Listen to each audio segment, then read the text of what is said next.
It's been an electric start to the 2023 iRacing Off-Road Championship Series, and now at the home of the closest ever finish in series history, we're racing once again. 20,000 horsepower jump across the line and sling their way through the dirt in the rolling hills of Michigan. Big slide there for Dashley. He'll lose a whole bunch of momentum, but it is Joe Blewett that converts pole position to the lead. Keaton Swain trying to hunt him down, while Killian Dalomo and Jacob Rafoss hold off an angry swarm behind. Connor Barry, Connor Parisi, this is inside of the top 10, but just inside of the top 8 invert, where currently Connor Barry sits in a great spot to be flipped around to the pole position for race number 2. Connor Barry is trying to make sure that he does not bleed points to this man, Keaton Swain, who's losing ground to Joel Blewett, who is starting to build up the buffer at the front. 1.3 as it stands halfway through lap 4. Still Killian Dalomo putting the pressure onto our championship leader. You've got the fellow Rallycross convert in the mix as well. They're still brawling behind. Trenton Briley loses out. And if you take a look at the timing tower, you can see Jarrett Liebert, Tyson Miller, Connor Parisi all trading positions around P8, and that green line that's there, that means that is the invert. Right now, Jarrett Liebert will be starting on the pole for race number 2, Parker Retzlaff in 2nd, Edmondson in 3rd, and so on. Tyson Miller was not only racing for 8th place and 8th place points, Arjuna, he is racing for a pole position in race number 2, which we have seen track position, especially here at Bark River. They're not just fighting for positions in that second race, they're fighting for championship points as well. Always feel like it's an interesting conversation to have. It's Trenton Briley that continues to lose out a second consecutive lap at the same spot that he will lose a couple of spots, and it probably means that we should probably take a look at some of the things that have gone on, including for poor Christopher Plumley, who in contact with Jarrett Liebert ends up going for a bit of a roll. Not necessarily sure it was what happened there. That was definitely Tom Grady going up and over. Grady gets it back going forward down into P22. That was contact with the man we just talked about, Trenton Briley, that sent him up and into the barrier. As we take a look at that replay, Briley sends it in on Grady, and they make contact in the worst way possible. Briley goes up on 2 wheels, no control in that. Number 22 is he unfortunately ships Tom Grady over and into the barrier. As Keaton Swain will know, the only time you need to lead a championship is at the very end. Killian Dalomo, I'm sure, by the way, has a little bit more pressure on his shoulders, given that Altus Esports officially have a world championship in their stable after Jordan Caruso won the 2023 Porsche Tag Heuer Esports Super Cup. Some success has gone their way, and now maybe the likes of Dalomo want to try and back that up. A driver that we've seen be able to grab 2 wins in the past, but still searching for some consistency over the course of a championship season. Parisi on the inside. Does Plumley go for the crossover move? Beautifully done. He will. Over the whoops. He clears both of them. Contact with Parisi is going to send Parisi up and over and into the barriers. And it was seemingly inevitable in many ways because of just how that corner pinches off, and unfortunately Parisi loses out drastically. Such a veteran of these iRacing World Championships as well. He'll dust himself off and hope for some better luck from hopefully no lower than 14th in the second race. 4 seconds at the front. That's the margin that Joel Blewett continues to build up in the pitch black of night in the UK. There goes the champ. He's finally found his way up to the podium, and this is a fight between teammates. Rafoss has not really had any luck this season. Multiple races outside of the top 20, and Connor Barry says, well, I can take the outside, I can use the berm, I can take 4th. Rafoss is going to try and get that spot back, but Barry is looking right out that windshield right in front of him. You're on board with last season's champion, the one of Connor Barry. Trying to chase down the Altus Esports entry of Killian Dalomo in front. That number 5 machine is quick. Can Barry get yet another podium and honestly kind of pull it out of nowhere? He started back in 9th, Arjuna. He is up 5 spots from where he begun against some tough competition. But at the front for Joel Blewett, what a story it was. Getting pole position the first time of asking. On the final lap, Keaton Swain rips the victory away, but Joel Blewett is not to be denied. Joel Blewett is an iRacing World Championship winner, the 18-year-old victorious at Bark River. Jarrett Liebert, last time he led us to green, he made his way into iRacing victory lane. Now he's got the field stacked up behind him at Bark River, racing once again, and immediately Edmondson loses out to Parker Retzlaff. Great jump there from the number 26. Killian Delormo almost goes up and over, but he controls his truck in the air as they now jump up into turn number 2. Rafos on the back of his teammate, who sees Connor Barry trying to slide around the outside into third, but a nice tidy start through the field as we work through the opening sector. Wasn't much tidy, but around Josh Edmondson, he's still losing out on spots as Rafos bullies his way through. Same thing with Connor Barry. Edmondson down to 5th. He will finally gain a little bit of traction in front of Killian Delormo, but race number 1 winner Joel Blewett's going for a spot on Keaton Swain. Swain on the inside, a massive wrecking behind him. That's Tom Grady that went up and over. He'll involve another driver. I think that's Quinton Delormo again. It was starting to be left behind slightly, though. I don't think that's necessarily what they are going to be hoping to see. That margins building not just between Rafos and Edmondson, but Edmondson and Blewett as well. It's the iRacing colors on the truck of Parker Retzlaff, who I think a lot of people in the camp in Team Rogue thought that he might be the fastest of them. They knew they'd have quick setups courtesy of Jarrett Liebert. They just weren't sure who would be the one to wheel them into victory lane. Liebert was able to convert in the first round of the season, which I think gave him a lot of confidence. Parker Retzlaff still struggling in some ways to get his season underway, but it's a great opportunity here as we do take a look at both of the Team Rogue drivers running 1 and 2. Retzlaff's got a bit of a buffer, opened it up to about a second. Liebert increasingly under fire as the champ works on the back of the number 25. And in some ways for Connor Barry, there is urgency to work on forward. However, if Jarrett Liebert holds up the number 1 machine, it could be worse. Connor Barry can still grab second in this race, I guess. Not going to get it into the opening corner, but it's the setup as Retzlaff one's ride. Can Barry try now into turn 2 to set something up? It's going to be a fascinating tussle, and you've got one veteran in Connor Barry. Yes, Jacob Rafos has been a part of all the Championship Series races, but maybe doesn't have the same experience overall. Barry carries his momentum around the outside of Liebert to maintain second spot, but as we head towards 4 laps to go, I've got no clue who's got the fastest truck in the top 4. It's very much, I think, now, once again, about the battle between Connor Barry and Keaton Swain for the championship. Keep an eye out for Jacob Rafos, who has already dropped behind Joel Blewett. Not sure exactly what's going on there, but Joel Blewett potentially has a shot for another podium. It'll be 2 to go when they cross the line. That gap has grown. Retzlaff in all this battling has pulled away. Here's Joel Blewett to join the fight. But Liebert, he hasn't had to pass anybody yet. He's gotten past. He started on the pole here in race number 2. He hasn't had to force somebody off the racing line to get a pass done. Can he do that? Joel Blewett has done it all this race. I honestly think he has the upper hand reaching these faster trucks. I don't think Connor Barry's even looking forward at this point. I think recognizes that at least after a slightly more disappointing qualifying performance from a driver that consistently is amongst the fastest in the pressure cooker of a qualifying session, he'll be content to grab the points and potentially just keep himself within touching distance of Keaton Swain, still mired down in that 8th position. Parker Retzlaff, he's got a couple more corners to go. He's got to avoid the whoop section, the wall, some of the tricky stuff that we've still got to see, but looks good. 2.5 seconds clear now. Through the last 2 corners, Liebert and Barry still fighting. Edmondson and Killian Delormo fighting for 6th. Liebert's gonna get by Barry for 2nd place. That's huge in the points. We'll take a look at that in a moment, but for Parker Retzlaff, the eNASCAR, the NASCAR crossover, comes out on top in the dirt. Parker Retzlaff is a winner in the iRacing Off-Road Championship Series, and it's a Team Rogue 1 and 2 with Jarrett Liebert able to pip Connor Barry at the very final quarter of the race. So Parker Retzlaff grabs the victory and starting to build the form.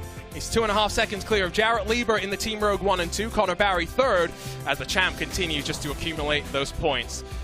Got Joel Blewett, Jacob Rafos, Killian Delormo through your top 6 as those rallycross converts continue to rack up some points. Josh Edmondson, Keaton Swain, 7th and 8th with the championship leader unable to make any headway in race number 2. Connor Parisi, Cody Retzlaff through your top 10.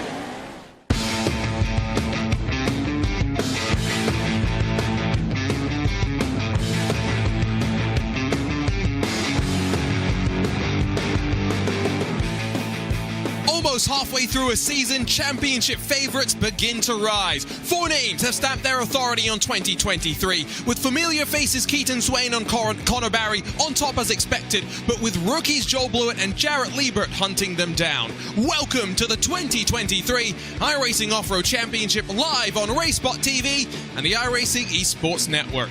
Hi everyone, Arjuna Kankipati here, delighted to have you alongside us once more. In this 8-round championship, we visit every racetrack twice. Still one track leaves itself unknown, and it's the shortest, potentially the most physical race of the entire season. After this, we've got a non-points paying round for the drivers to somewhat relax as we head off into our All-Star Week. I'm sure they're very much looking forward to that to break up the season. With that, let me welcome in Joshua Lee once again as we get ready to head to the Wild Horse Motorsports Park. Josh, it's been an electric start to both our championships, and while the World Championship lies ahead, the All-Stars get ready for the very final time to break out the Pro 2 Lite. After tonight, we're going to be breaking out the Pro 4s for the rest of that season and the All-Stars, but this All-Star campaign has been really interesting to watch. A lot of drivers that over the last year have really put in a lot of time into learning these off-road trucks, and since the updates as well have been really quick, and I'm excited to see what those drivers can do. The likes of Keenan Kuzin, the likes of Justin Malillo, Leo Mora, a lot of fast guys getting ready for the All-Star race.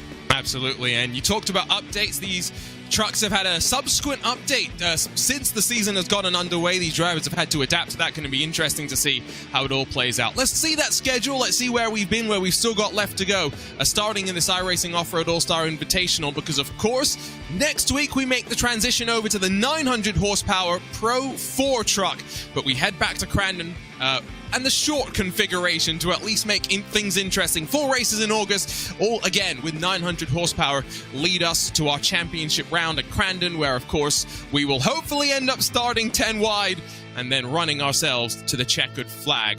Wild Horse Pass, the only track that we haven't seen so far, so Joshua Lee, talk us through this 0.7 mile track in Chandler, Arizona. Well, you just mentioned that length there, 0.7 miles, under 1 mile in length. It is a short track in short course form. Very tight corner number 1. You go into a dip, not a jump, a dip underneath the racetrack on that straightaway. Then you go into the tight hairpin of turn 2, over a jump before you go in, diving into turn 3, a whoop section before you go through the sweeping turn 4. This track has a little bit of everything, but the lap times are just... Might have lost Joshua Lee there for a second, but lap times here going to be in the 33-second range or something. So yeah, we are definitely expecting pretty rapid times, by far the quickest track that we have all season, more than 10 seconds quicker than the Wild West Motorsports Park. As ever, drivers out in qualifying for this iRacing All-Star Invitational. There is Luke Knupp, currently quickest of them all with a 36.045. Remember, 400 horsepower in these Pro 2 Lite, and just drive from the rear. So going to be a little bit interesting to see how they all fare out with that. It is going to be Knupp that winds his way up towards where the start finish line is, and then that dip that Josh you mentioned running into turn 1. And you can see there as we take a look at qualifying for the All-Star Series now. Knupp going into that hairpin that I mentioned. There's that jump that I mentioned. Right on over, one of the largest jumps that we've got on the season. Then that slight hump right into the corner. That is the perfect setup to pitch that truck how you want it. Not exactly how Luke Knupp was looking for there in qualifying. No, he was a little bit too rotatey, I think is the non-English way of describing it, but seems like a very race car driver way of doing so. These drivers do get 10 laps, so they can go for as long as they want, which means in this 5-lap qualifying session, we might very well see some track evolution. Just the 12 trucks out there, they are currently split by about 8/10, with the exception of Justin Melillo, who is a little bit further back in that Traction GG number 53. You can see just how tight it is from up above. It feels in many ways like a motocross, like a supercross track. I think that's a great way to describe it. Supercross tracks are very compact, especially if they're in a smaller stadium, and everything happens so quick. You're through the whoops really quick. You're going over those jumps. You're deciding if you're going to double the jump or triple the jump. That's kind of what you're deciding here at Wild Horse 2. That massive tabletop on the front straightaway, you can either clear that or you can slam back to the dirt as quickly as possible and get all 4 wheels spinning again on the ground. A lot of different ways you can take this track, and a lot of different ways you can be fast at this track too. That's Zachary Drapkin in that red line, all 56. That slid up to second, as was sort of expected. Knupp and Drapkin starred in this All-Star Invitational in 2022, starring in it once again, but you've got Blake Reynolds behind, Keenan Kusin, Aero that Josh called out. Mia Rose has been quick on occasion as well, and so let's run you down through the starting grid for this first of 2 races. 10 minutes go on to the clock, and Luke Knupp gets ready to lead us to the green. Zachary Drapkin alongside, going to be interesting to see how they go, with Knupp finally being able to match Drapkin in qualifying. Reynolds, Kusin row 2 with Rose and Teal on that 3rd row of the grid. Wes Graham and then Nate Stewart 7th and 8th positions, with the hyperstar Brendan Lichtenberg inside of Leo Mora, already a race winner in this All-Star Invitational for 2023. Final row, we'll see Mikey Lawrence in the Stealth Black alongside with Justin Melillo. 12 trucks getting ready to go out there in Chandler, Arizona. These drivers, by the way, with the qualifying times that we've just seen in the 36-second bracket, only about a second or 2 off of what the Pro 4s were doing last year, Josh. It goes to show just how much of a speed increase that we've seen in the past 12 months. Speed increase across all of the dirt licenses on iRacing. And last season, you mentioned that Pro 4 pole time. Connor Berry had about a 35.5. I today in the Pro 4 ran a 34.6. If I'm running anything faster than Connor Berry, that means we have had a substantial change in how these trucks run. And hearing that the Pro 4s later tonight, we're looking at about low 33s for pole times there. Here in the Pro 2 lights, we're only about 3 seconds off, which lower horsepower and 2-wheel drive is not too crazy far off from where we are in the Pro 4s. If you're just joining us, if you're thinking this looks like a lot of fun, don't forget new memberships are 40% off. Head on to iRacing.com today to get started on your journey to the checkered flag. Now, you can't join the All-Star Invitational without an invite. It's in the name, but the iRacing Off-Road Championship Series is a qualification series. Of course, qualifiers will start up next summer, and so you have your chance to build up your license, build up your racecraft, build up your speed, and potentially get to be part of the 24 trucks that will do battle in 2024. As mentioned, 10-minute race for this first one, and we will again have a second 10-minute race. But Josh, with the field fully inverted. And that is one of the very interesting parts about the All-Star Invitational, is that going to the second race, we're going to completely flip this field on its head. And that proved to be a massive challenge last week at Bark River. I don't know if it's going to be as big of a challenge here at Wild Horse Pass. We mentioned how quick this track is. We mentioned how difficult it is to get around here quickly, but it is one of the easier tracks to pass, with 4 corners worth of passing zones and a lot of places, including the whoop section that they're about to come up to now, as problem areas on this racetrack to scrub off speed. We were kind of having a debate. Is it 4 corners, 5 corners? As Team some 4 corners. We think it's 4, but some online have said 5 corners. We'll leave that to your discretion. The one thing that we do know, it's only 0.7 miles here at the Wild Horse Pass Motorsports Park. Again, say that one 5 times fast. But we're ready to go for the next round of the iRacing Off-Road All-Star Invitational, and the last of the unknown tracks in through the opening corner. Luke Knupp slides to the lead. It's door-to-door for third on back, but look at Drapkin popping to the outside and trying to set up a move in his red line, all number 56. Side by side they continue as they funnel down the hill. Here's the challenge from Drapkin. Zachary Drapkin gonna try and set up that move like you mentioned, Arjuna. That's exactly what he had to do. Luke Knupp made the smallest mistake going into that whip section. Drapkin tried to cover him off, and he used that rear bumper a little bit much, but he does keep Luke Knupp at bay. New race leaders, we put one lap down. And that part of the difference in these Pro 2s is that you cannot... you have less control in terms of direction, and so you can slide job a little bit easier and you can't be as aggressive, and that's why Knupp straight back to the inside through the opening corner, but now maybe leaning too much on Drapkin, who holds on. Zachary Drapkin leads the way. Look at who's in third now, Arjuna. Keenan Kuzin is Luke Knupp's gonna mount the edge of the track there. Kuzin goes a little bit wide off the whoops as well. That'll invite Trevor Teal from fourth to join this lead battle, but similar story at the front with Drapkin and Knupp. We talk about it all the time in the All-Star Invitational, Arjuna. These two are quick as we look on board with third place Keenan Kuzin. And I think the thing to note is that we haven't really seen too many easy moves up through the field. You've got a couple of drivers that have cycled on the race start, but nothing really since then as they go tight through that opening corner once again. 10 minutes again means plenty of laps, 17 estimated. There's going to be plenty of dirt thrown up amongst these drivers. Knupp's so committed to that alternate line. Going to be interesting if it plays better to him on the exit of turn 4 as Drapkin got a little bit unsettled. End of lap number 3, top 2 starting to break away. Knupp is right there on his back bumper, though. He looks to the inside. No contact made with Drapkin, but he is going to get a little bit loose. He might have made that slightest bit of contact that just got the truck upset. That leads to him getting out of the gas, and we know how big momentum is, especially in these Pro 2 lights, but look at how quickly they're taking that hairpin corner, Arjuna. Before these new dirt refreshes, that would have been a much slower corner. Now they point and shoot, especially in these Pro 2 lights. I think Justin Melillo and Nate Stewart have had an issue of their own, but Leo Mora had something happen to him on the opening lap. He's the only driver one lap down, once again at the line. Not really being able to break away from Keenan Kuzin, and Drapkin sees the move to the inside from young Luke Knupp, slams the door shut, and grabs the lead. I would say new race leader, but of course started on the pole, Luke Knupp, as he now leads the way back up over the jump, and we stay on board with Zachary Drapkin. Where's he going to set up this pass? It's not going to be here. He's going to go a little bit wider, try and keep the momentum and try and do the same thing he did to pass Luke Knupp the first time. With Knupp got a little bit too loose on the inside, but now Drapkin goes way wide in the final corner. And that presents the opportunity for Keenan Kuzin to try and slip it up the inside. Is that a line that Luke Knupp's running that's better as the track continues to evolve? Already now, almost 8/10 clear as they run themselves up through in towards turn number 2. Kuzin not going to be alongside once again, through turn number 1, but already almost getting to the halfway mark of this race, and it seems like track evolution plays a major part.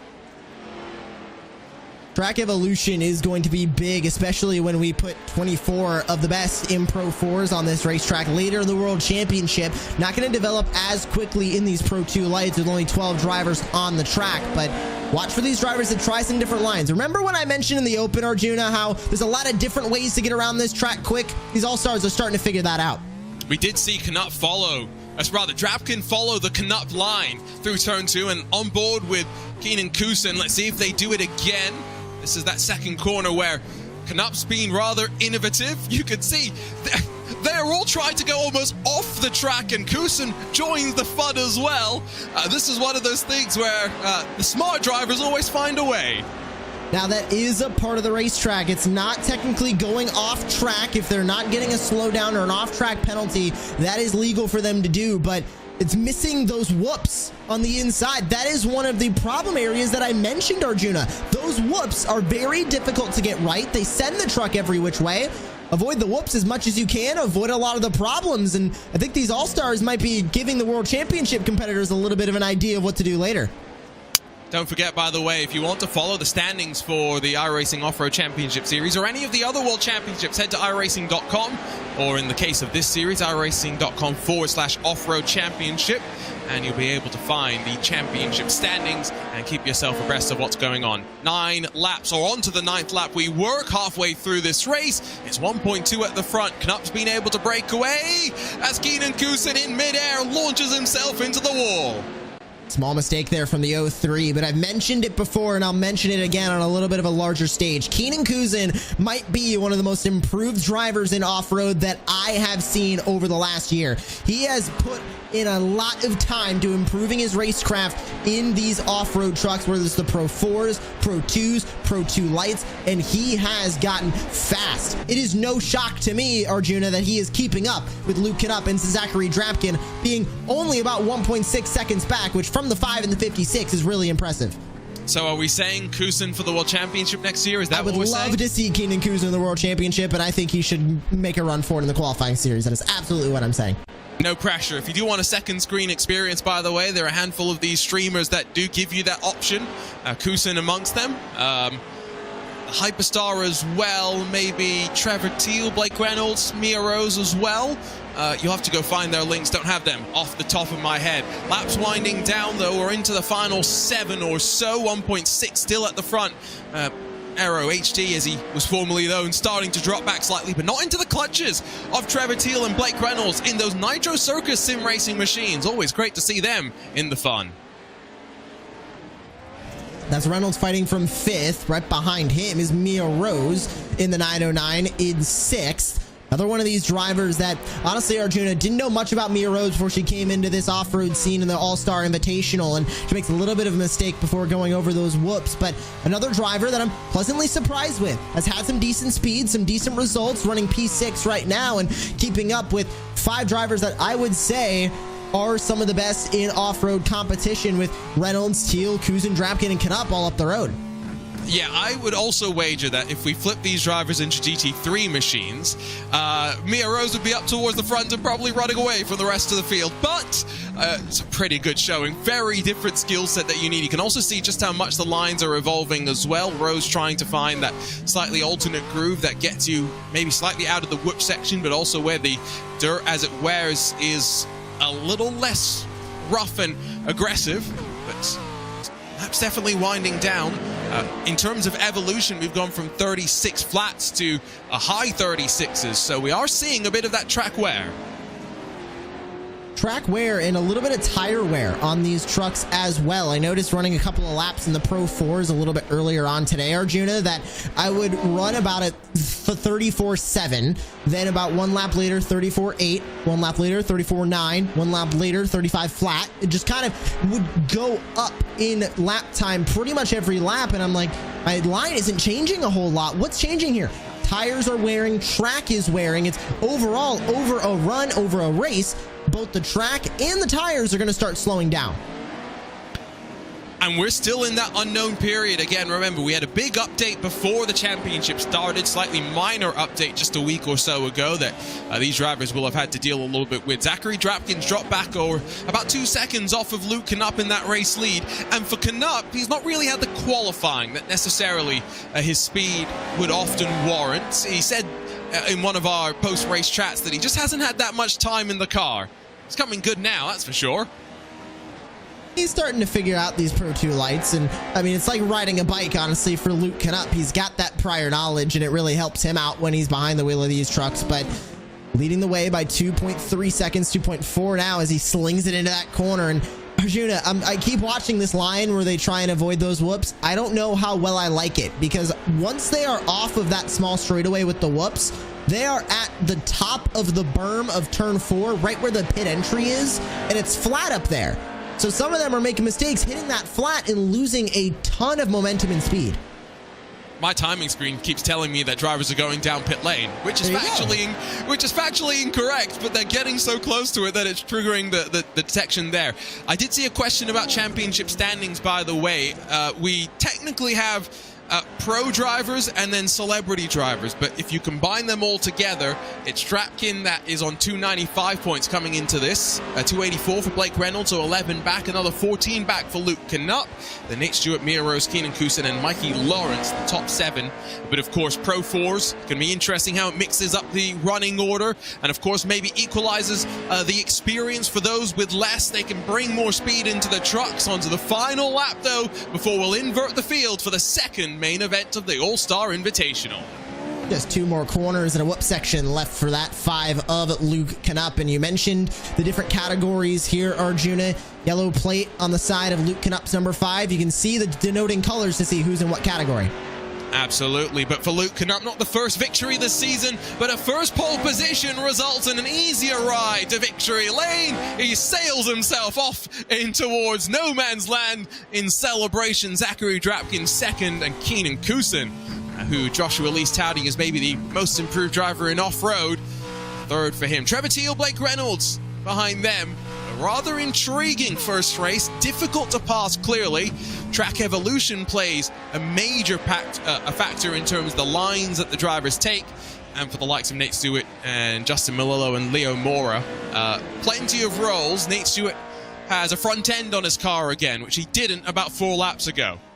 The less said about that, probably the better from his perspective. Quick look at the result. You can see the margins, 3.5 at the end between Knupp and Drapkin. Kusin, Teal, Reynolds, the rest of the top 5, 10 seconds splitting them.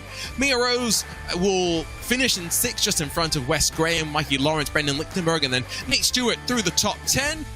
Even after rolling the car, Stewart able to stay there.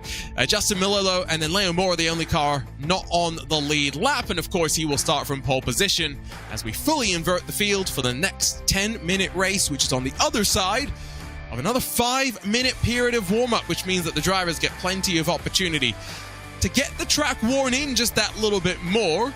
I was hoping that we get the chance to go and chat with our race winner, but Luke Knupp is so focused on the driving, Joshua Lee, that he's decided to go straight back out there onto track.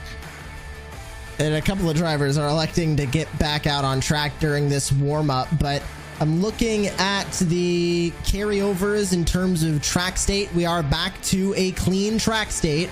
The feature track, or the second race track state, will be carried over from the warm-up.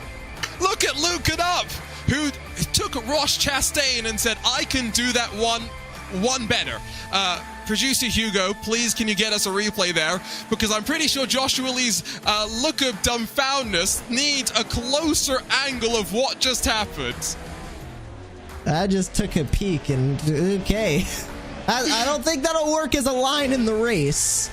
I mean, however, he's still on track.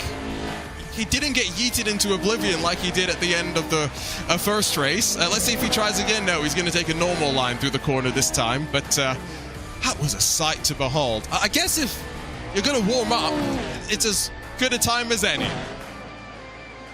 It's now in his back pocket, I'll say that. However, I don't know how many incident points he'd get for that. I'm not sure if it would count as an off track. Would it count as cutting the course? The logistics behind this are wild. I mean, timing lines would not. Oh, look at the form as well. Mounts the wall so perfectly, dismounts it as well. I mean, if this is the Olympics of wall riding, he's getting a 10 out of 10. You know what I found the funniest about that, Arjuna, is it wasn't that much faster than taking the normal line. Mia Rose kept up with him through that corner. So Ross Chastain has now got something new to try if he ever wants to go out there into short course racing. That seems like something that someone on YouTube is going to try doing as well. We do not recommend that you try this at home. We do recommend that you try it in your iRacing simulator and send it in our direction, unless you're Cam Peterson in motion and virtual reality, in which case I think have a sip bag next to you if you're going to do that. I'm still just going wild over that line. That is, it's so cool. It is so cool, but not. I don't know if it's doable in a race. If it's doable in a race, cool. It's not practical. Ross Chastain's was practical. So what happens if there are 4 cars fighting? Is it as would Mia Rose was able to keep up in normal conditions? Would she be able to if you're all concertinaing up and everything? That's a question for another day. There's a look on board with Mia Rose. As ever, always great that the drivers give us a bit of insight into what's going on behind the scenes. Always great as well when we can see some of the emotion, which last week we did get some motion out of Joel Blewett as he grabbed his first ever victory. The other rookie that grabbed the win in the iRacing Off-Road Championship Series, Parker Retzlaff, we didn't see too much emotion from him, but I think that was mainly because we believe that Vicente Salas, his roommate, also fellow eNASCAR competitor. Oh, as I think that was Mia Rose who's going to have a trip back to pit lane. We're pretty sure that Vicente Salas came in and disturbed Parker as he came across the line. So no emotion, just surprise, I guess. A perfectly timed Vicente Salas going right into his room as he won the off-road race. Would not be shocked if he just kind of just went in there and was like, maybe yelled just like a congratulations or something. Who knows? But either way, not a lot of emotion, but he just very quickly looked behind him, like just he got so shocked by something happening behind him. There, the clip of Jimmy Mullis. Oh, was that Blake Reynolds? I think that was Blake Reynolds. Oh, goodness. Oh, that is Blake Reynolds. So it was Blake Reynolds, and Luke Canup found out that it was Blake Reynolds pretty quickly. Warbout's going to come to an end. Jimmy Mullis, when he won his eNASCAR championship, that emotion, that is why we want webcams from all the drivers. And just again, go back and watch that, because boy, was that spectacular. The full invert was spectacular at Bark River, but out of the rolling hills of Michigan, we made our way into Arizona and over to the Wild Horse Pass Motorsports Park. Ready to go for another 10 minutes, but this time not with Luke Canup at the front, Luke Canup at the back. It's Leo Mora that will be ready to bring us to the green. Justin Melillo in that Traction GG number 53 will be alongside. It'll be Nate Stewart and then Brendan Lichtenberg third and fourth positions, with Mikey Lawrence and those Wes Graham 5th and 6th. Mia Rose, Blake Reynolds, Trevor Teal, and then Keenan Kusin through your top 10 as we get to those that finished on the podium. Drapkin and Canup have it all to do at a track where you should be able to make your way forward, but how much time is it going to cost you? That ultimately is the question. Don't forget, by the way, if you're watching us live here on the iRacing Esports Network, it's a busy time of World Championship action. You can always join us on iRacing.com where new memberships are 40% off. Think that any of this racing looks fun, it's always a great time to start on your journey. The Grand Prix Turn Racing iRacing qualifying series is at Circuit Jerez tomorrow. That will be live here on the iRacing Esports Network before the Porsche Esports Super Cup qualifying series. The first round of that as well makes its way to the Hockenheim Ring starting on Saturday. You can catch that live on RaceSpot TV. You got World of Outlaws Butt Kicker Late Model Championship Series, eNASCAR Coca-Cola iRacing Series action. We've got a little bit of everything for you to enjoy. And Joshua Lee, you got behind the wheel of these trucks just in your preparation for this race, as did I at the start of the season. And I think we both found out there's a reason why we're in the commentary booth and not out there on track. Listen, I didn't give myself enough credit because I went to Josh Edmondson and I'm like, hey, I ran a 34.7. You guys looking at 31s or 32s in qualifying? He was like 33s, and I'm like, oh, I was somewhat fast. I took a little bit of pride in that. I was like somewhat fast that I thought I was much slower, but yeah, there's a reason that I'm in the commentary booth, and not only do I not have the time to put in to really practice and hone my craft, I don't have the time to do what the drivers of the World Championship do week in and week out, which is almost nothing except practicing for the next race. And it's why I think in some ways Luke Canup and Zachary Drapkin are not in the World Championship, because they want to just show up and have some fun with us in the iRacing Off-Road All-Star Invitational, and that includes the full invert. There's Leo Moore, as ever. A resplendent background. He's got various Lego sets from which you can enjoy. You know the thing that he doesn't have? Anything dirt-related. No, I think we need to get him a nice 1/24th scale off-road truck diecast to go right next to the Ferrari F1 car. Don't forget, there's Monster Jam Lego kits as well, Josh. There's a solid amount of 6 of them. Little plug just for the Monster Jam community amongst us. How did Monster Jam manage to have 2 of their producers end up as commentators on the iRacing World Championships? It's crazy. They ended up with Evan, who admittedly got the Monster Jam job after he got the World Championship stuff, and then they got me, who ended up on a World Championship after I got the job, so... All roads lead to the Wild Horse Pass Motorsports Park, I guess, at least for us right now. Full invert, 10 more minutes thrown on the clock. Can Leo Moore break away at the front? Up in the air, green flag back out. And a great start for the Omega Sim Racing machine. Melillo on the outside has the watch as a big slide from Nate Stewart, but 2-wheel drive for the final time. Stewart's not going to be able to get the traction up the hill and in towards turn number 2. No real advancement from the back for the drivers that finished up towards the front, and Luke Canup takes an interesting line. Hopefully doesn't have a slowdown or any damage. Canup went up into the air, slammed to the ground. I think he's still good from P11 on the track. as Nate Stewart and Justin Malillo go side by side for second. Inside line for Stewart, trying to point that truck as Malillo hits a little bit of the berm and now gets cattywampus on the landing, and he's going to make contact with Mia Rose. And I think no one else gets taken with them. Streaking on through, I think Luke Knupp has gotten some argy-bargy, but no real physical drama. Remember, no damage enabled, so the iRacing gods bestow them with a fresh race car after every little bit of incidents that they have. But it is going to mean that Mora's built up somewhat of a buffer at the front, but he still has Stewart on the chase, Lichtenberg behind, Graham, and then Drapkin, who's up to 5th from, what was it, all the way back in 11th.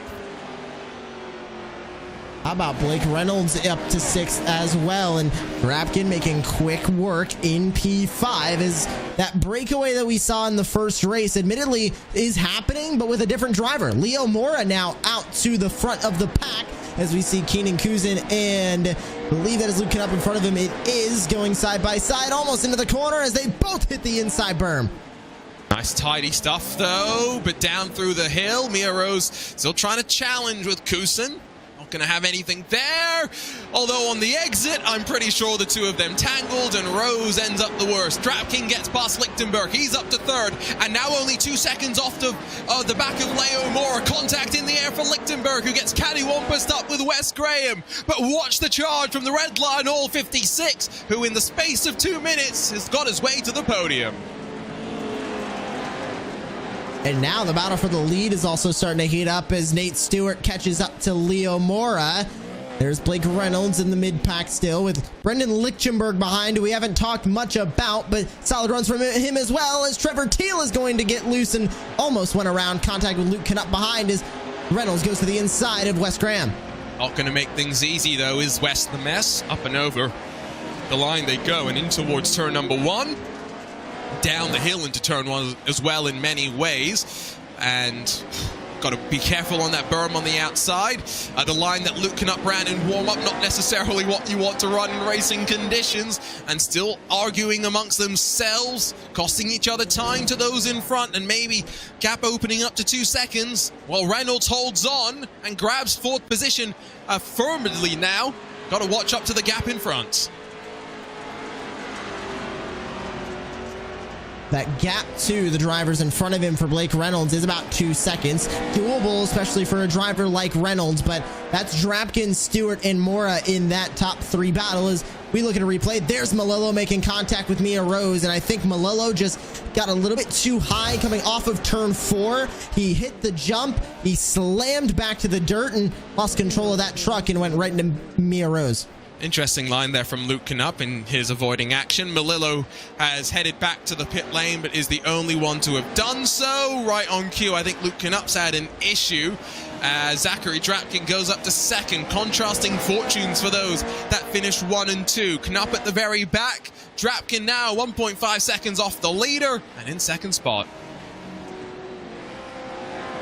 2nd place for Drapkin as Nate Stewart, another one of these drivers who has taken to off-road really recently, but has some very solid speed. I've enjoyed watching Nate Stewart in these All-Stars as well, and kind of be a solid progression every single week, and great runs from Nate Stewart so far in this All-Star Invitational as we now look on board of Nate Stewart hopping over the first turn tabletop. Oh, mistake there for Leo Mora, and Drapkin's going to take advantage and swoop through to the race lead. Not even a battle there, unfortunately. Mora's now going to have to watch out behind. Halfway through this one, still has Stewart, Reynolds, Graham going to be stacked up behind. For Drapkin, this is perfect. He'll look to break away and sail on clear and take another victory in this 2023 iRacing Off-Road All-Star Invitational.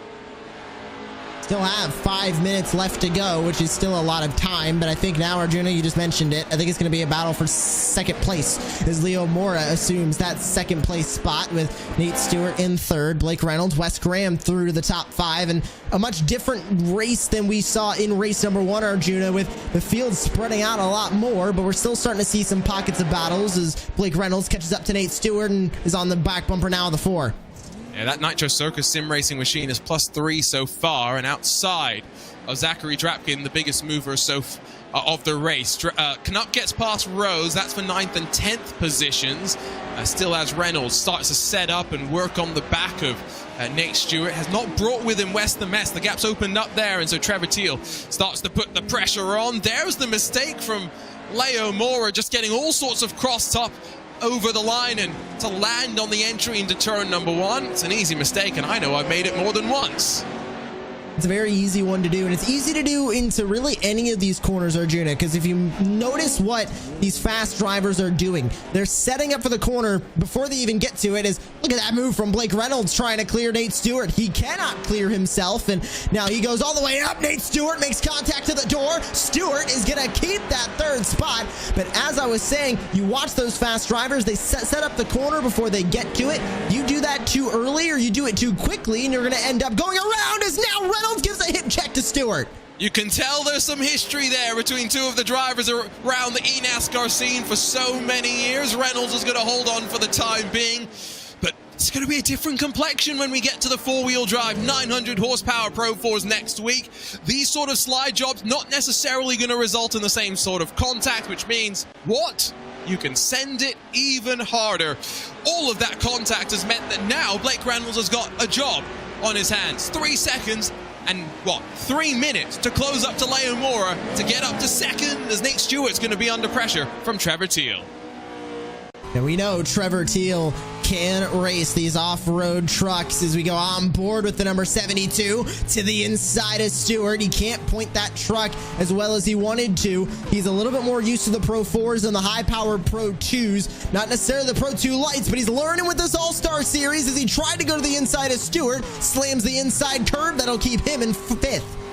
Can see all those 72s behind, and he's going to see Nate Stewart behind as he slid all the way up and almost into pit lane.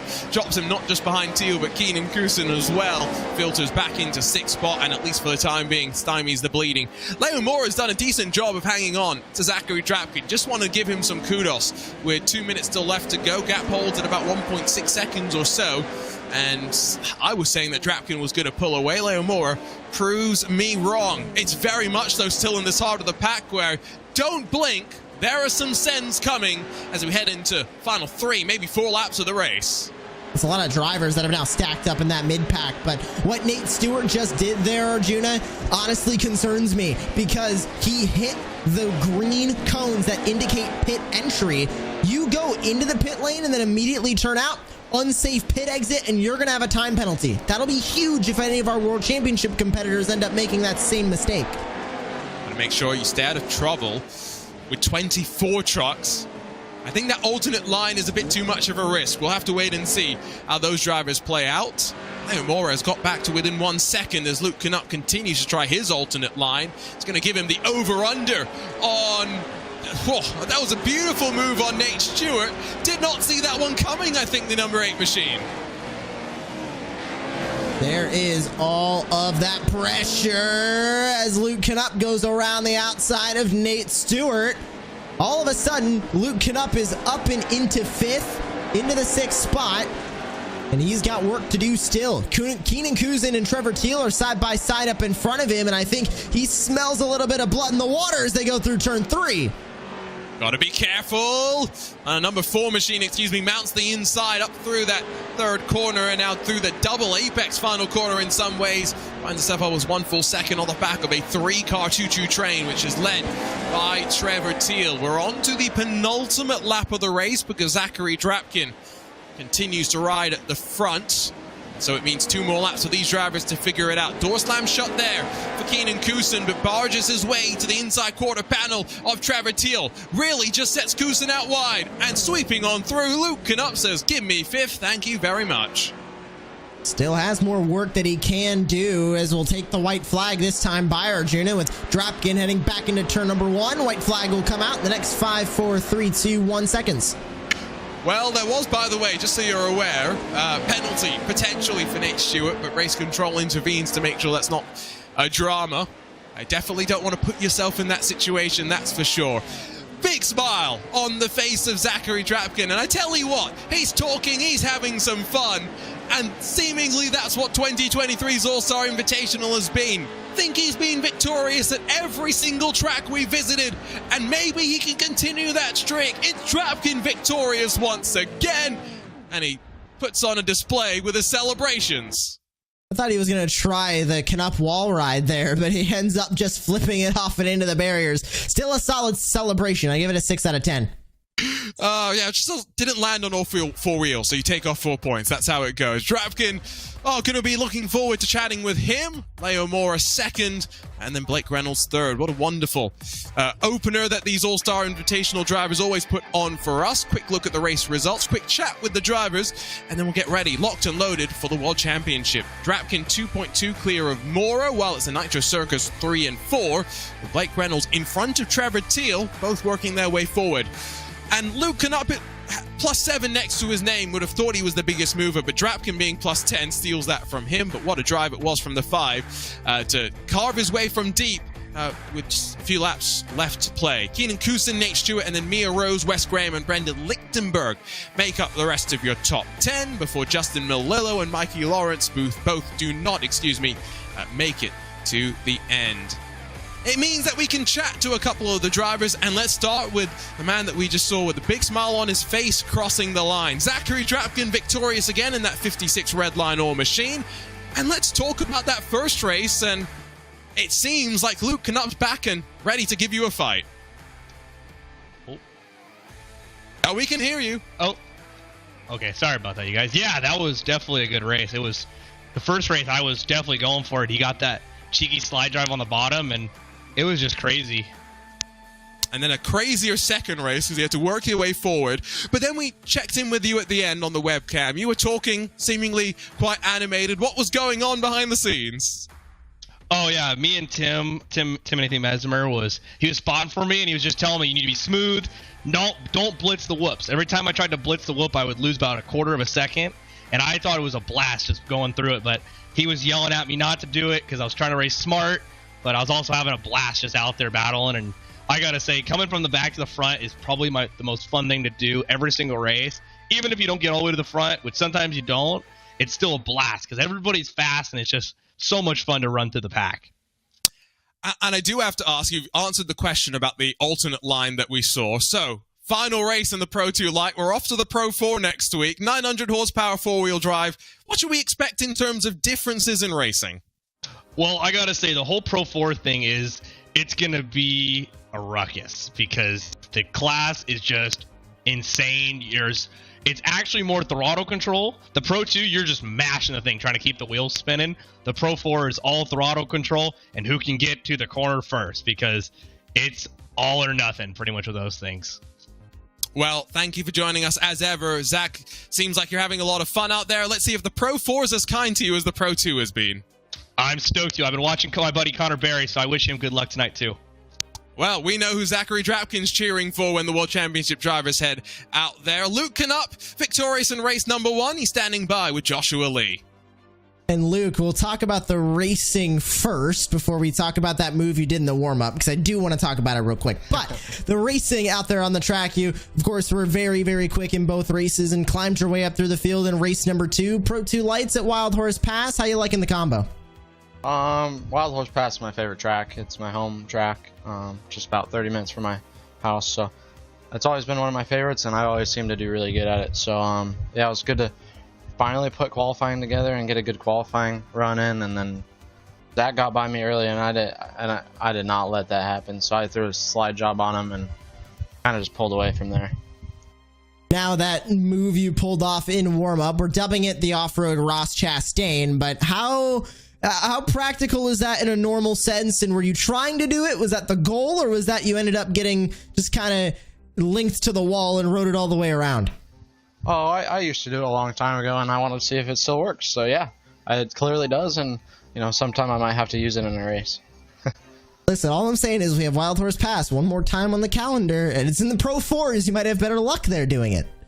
Yeah, the Pro 4 does actually do it really good, and it's way faster, so who knows. I'm not condoning these actions. I'm simply stating facts. But Luke, thank you for joining us again in the booth here on the iRacing Off-Road Championship Series. Good luck in the rest of the All-Star Invitational Series, and will you be watching the World Championship? Who you got rooting for? We heard Zachary Drapkin's going for Connor Berry. You know, I got to go with Connor Berry too. I used to race with him a lot, but also I'm going for the Team Gold guys. Seeing Joel Blewett, kill it as a rookie, that's pretty cool to see.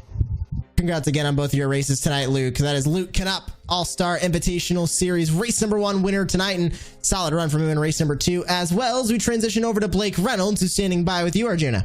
Yeah, Blake Reynolds in the Nitro Circus sim racing machine leads Trevor Teal to line in race 2. Been an interesting run through the Pro 2 lights, Blake. Talk us through the first 4 races of this All-Star Invitational. It's been interesting. I've been performing personally better than I thought I would, I'll be honest.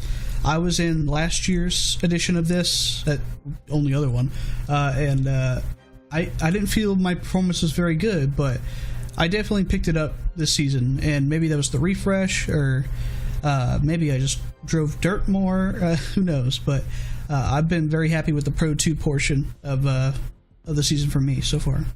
And of course, Pro 4s are coming up, but that's on the other side of the left turn stuff. You're a left turn connoisseur, you put that in your Twitter bio. Let's talk about the Firecracker 400. How's that been going for you?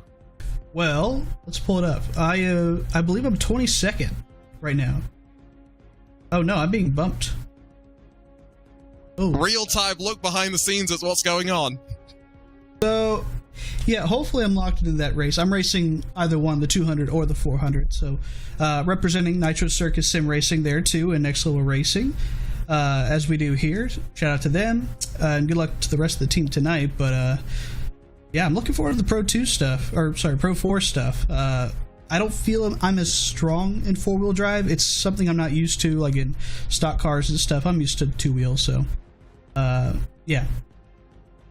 Well, thanks for joining us, Blake. Always great to have a chat with you, and we'll see how the Pro 4s go. You've had a pretty good run in these Pro 2s. One more driver to have a quick chat with before we head on to the Off-Road Championship Series. Mia Rose joins us once again. Mia, you've seen all 4 of the tracks now. I've got to ask, which one's your favorite? Wild West. Just how I performed there. My most disliked track, I don't know if it's going to be Bark River or this. It's tied at the moment, but we'll wait till we get to the Pro 4s.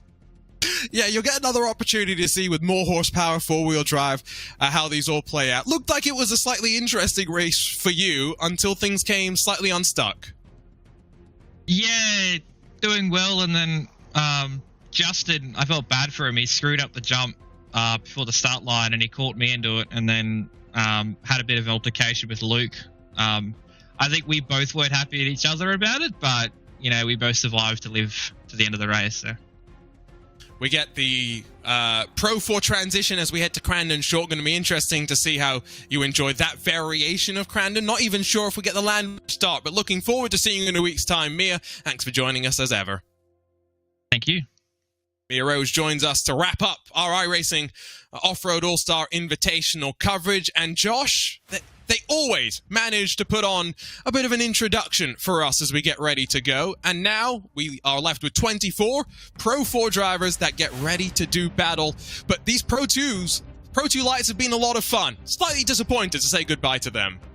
Yeah, the Pro 2 lights are always fun to take onto these tracks, and of course, they are the lower horsepower, still 2-wheel drive, just kind of smaller, more ladder type vehicle. You start off in the Pro 2 lights if you want to go on the off-road ladder on iRacing, and then you graduate to the Pro 4s, then into the Pro 2s. I'm so excited to see what the All-Stars are going to do in those Pro 4s. We heard the thoughts from Zachary Drapkin. Takes a little bit of throttle control, takes a little bit more skill, and I'm excited to see the faster lap times from all those All-Stars.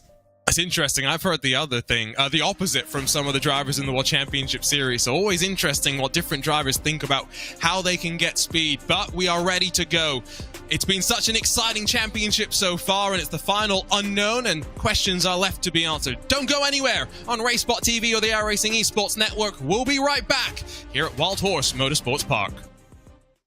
Racing isn't easy, but experiencing it is. iRacing puts you in the driver's seat with the industry's leading sim racing game. Drive on laser scan replicas of the greatest racing circuits from around the world. Go head-to-head against other drivers chosen by skill-based matchmaking to ensure competitive racing at every level. Compete across all your favorite series. In officially licensed cars, engineered to deliver the most accurate driving experience possible.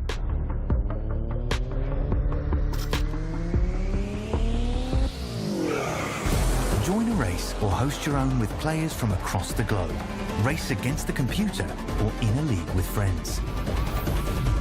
Feel the thrill behind the wheel. Visit iRacing.com.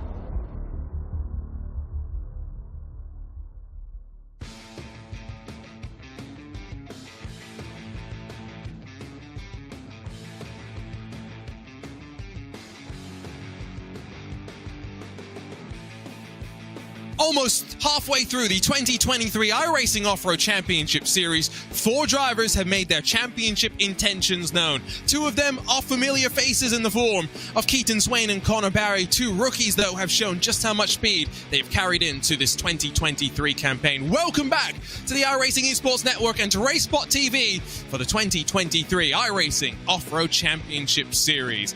We all expected Keaton Swain and Connor Barry to continue to be up towards the front, but it's Joel Blewett as well as Jarrett Liebert that are potentially the surprise faces, closing in on those championship favorites at the very top of the field. One more unknown track before we'll repeat all 4 tracks in the second half of the season, and that means here at the Wild Horse Pass Motorsports Park, Josh, the final questions really are about to be answered. And this race is going to be the turning point for this championship, I think. Is this going to be the runaway with the 2 drivers that we saw last season run away in the championship, Keaton Swain and Connor Barry? Or are the new drivers, Joel Blewett and Jarrett Liebert, going to say, hey, we're the new blood in this series. We're going to show that we deserve to be here. And are they going to be the ones running for this championship? A lot can be decided tonight with a lot of points on the board. Slightly different order as well for the second half of the season. We started with another one of the short tracks at Wild West, went to Crandon, Bark River, the 2 longer tracks, more flowing, more natural, and now at the short track. We'll flip that at the end. We finish at Crandon, intersperse the short and the long tracks in and amongst each other. And oh, don't forget, next week is a non-points paying affair. We return with Pro 2 trucks, not Pro 2 Light, 700 horsepower, still 2-wheel drive though, and go to the short layout of Crandon. Looking forward to that, although I'm still not sure if I can be part of the coverage or if Josh Lee is going to be teasing me about me missing that round. That's the schedule, though, running us to August the 23rd when we will crown our 2nd ever champion. But let's look at where we have landed up today. The shortest track of the season, the Wild Horse Pass Motorsports Park. You mentioned the shortest track of the season, also the fastest one in terms of lap times. Turn number 1, very difficult to get through right off of that initial tabletop. Then the dip through that second straightaway. Set yourself up for that second turn. Tight hairpin over to the left. Jump after that, into a whoop after that to set you up to turn 3 for another whoop section, then the sweeping turn number 4. It seems deceptively easy, Arjuna. Only 4 corners, that's way less than Crandon and Bark River, and it's the same amount as Wild West. What can be so difficult about this track? Well, the whoop sections. Every single entry to the corner is different. Every single corner is different. The exits are different of each as well. This is a very difficult track to get right, and whoever does is going to be walking away with victories tonight. Racecraft becomes important. You can't just be fast here by yourself, but how do you race against with others? Such an important thing. And that's also important because of how you build points. It starts by being by yourself on this track in qualifying. 5 points go the way of the driver that wins our pole award, but then that leads you just to the start of a timed lapped affair, effectively. 50 points go the way of the winner. Everybody does score points. The question is how many you will end up scoring. Invert the field for the second main event of each weekend, and of course that means that another 50 points are on the line. Maximum number of points, if you can be perfect, is 105. Keep that number in your head as we work to the final rounds of the championship. They're fighting for their share of $25,000, Josh, and a couple of the drivers have told us if they won $10,000, what are they doing? They're putting it back into the real world and going short course racing. That's a lot of the drivers in this series. They have connections into the real world, whether it's like you mentioned, Arjuna, the short course racing, a lot of motocross or former motocross racers in this field as well. They're going to take that money. They're going to go racing in the real world, which is awesome to see the blending between iRacing World Championship and real world World Championship. Absolutely. That's how you build points. We've got 3 events in the books. We've got 6 races done and dusted. How did the points shake up? Well, it's close. And we are looking forward to seeing, like Josh mentioned earlier, if it's going to be a 4-car breakaway at the front or the 2-car breakaway. It's Keaton Swain on 276 points, Connor Barry on 271, Joel Blewett on 258, and Jarrett Liebert on 250. 26 points, less than half a race victory splits the top 4, and then 40 further points back go to Josh Edmondson. 4 cars breaking away at the front, and that's why we're going to be talking about them at this point in the championship. Joe Blewett's been the one to watch in qualifying as well. Connor Barry was that mark last year, somewhat inconsistent so far, our defending champ. Keaton Swain's been relatively quick, but right now it's Jarrett Liebert, the other rookie, with the 33.523. That sits on top. That is a great lap from Jarrett Liebert in the mid-33s. He gets in front of the IRX convert in Killian Delolmo.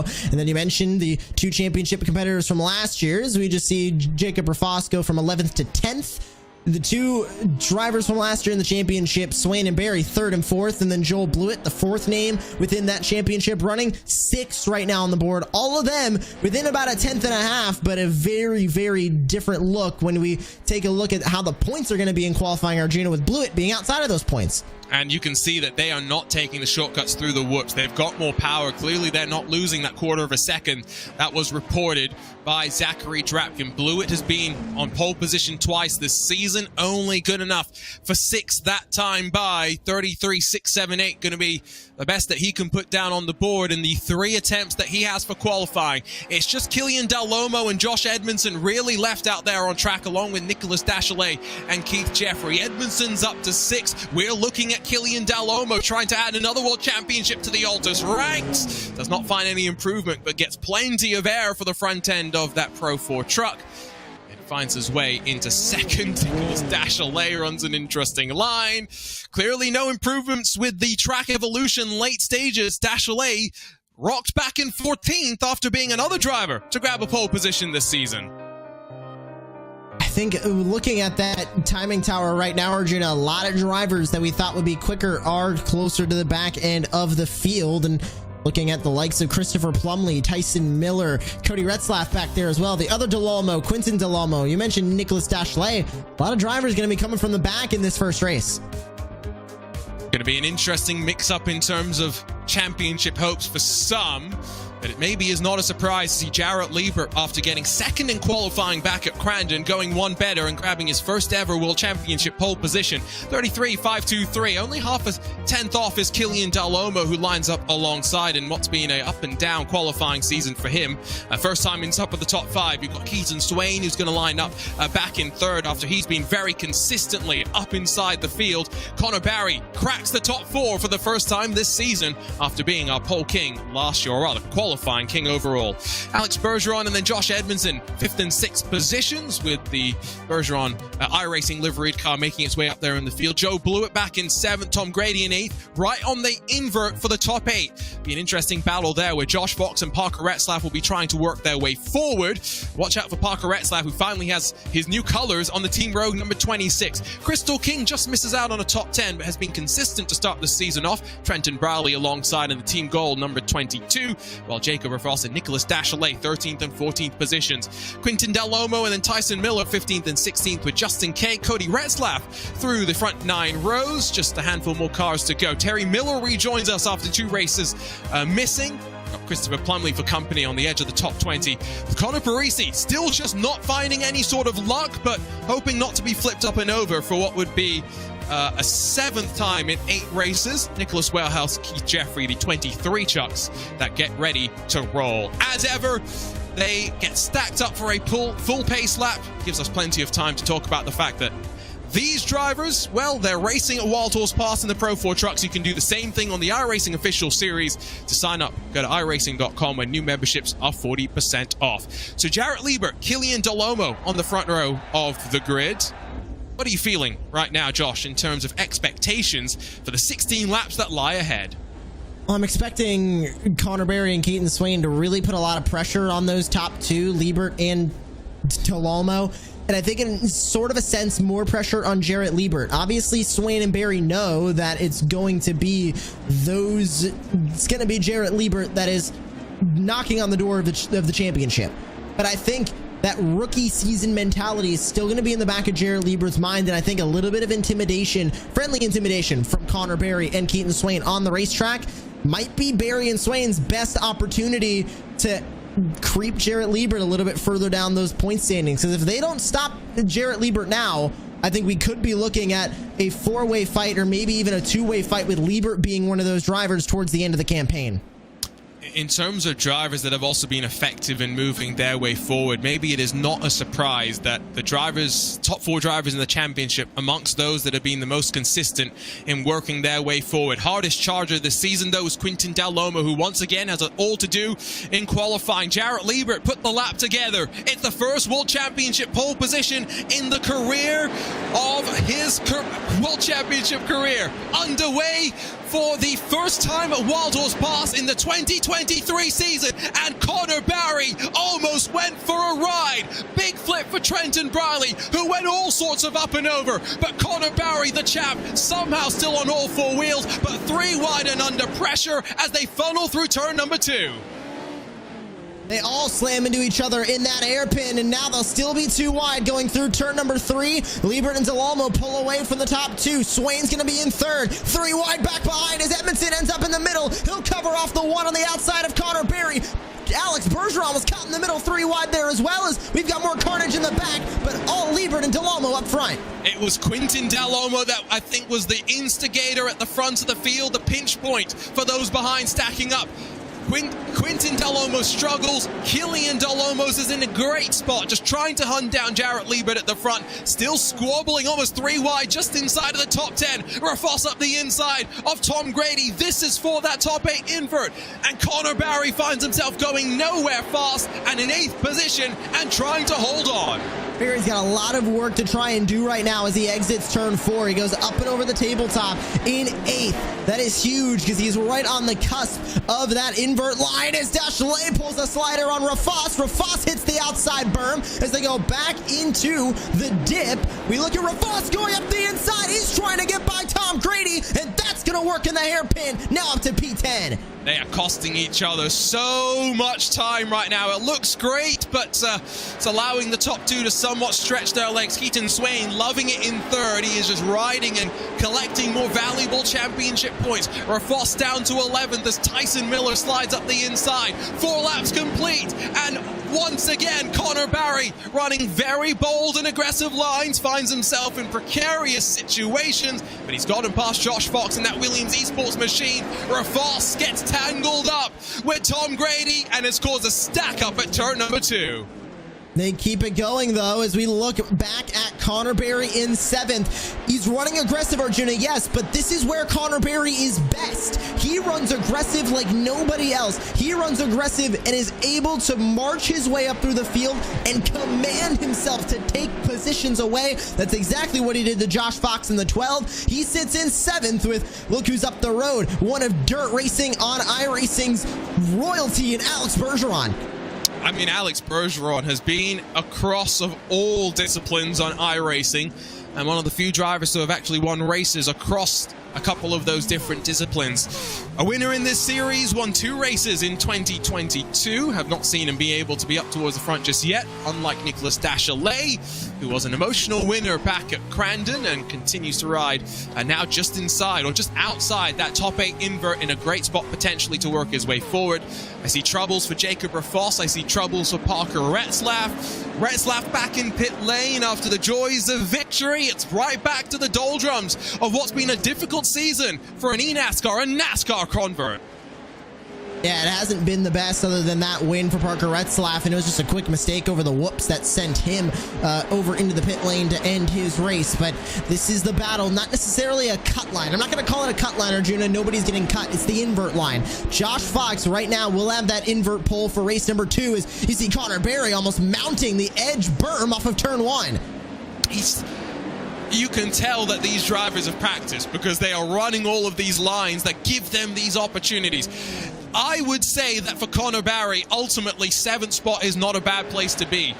Yes, if he got further forward, it's 2 points of position, but inverted and being at the front into that second race might be a little bit more important, I think, in the long-term strategy if you're thinking ahead into the championship fight, especially with Liebert, Swain and Blewett 1, 3 and 4. Liebert's pulling away 1.5 seconds clear of those behind. What a drive for Jarrett Liebert as he looks for the race win. It would be his 2nd of the season, 4th podium as well for Liebert as we jump up to the battle for 3rd. Keaton Swain and Joel Blewett. This is a preview of what we're going to see in this championship, I think, Arjuna. Can Joel Blewett get by Keaton Swain? This is a rookie in this series, just starting to make waves in the off-road scene versus the red plate number 2 of Keaton Swain. You can see the new livery as well for this year, the number 2 Sim Coach's car.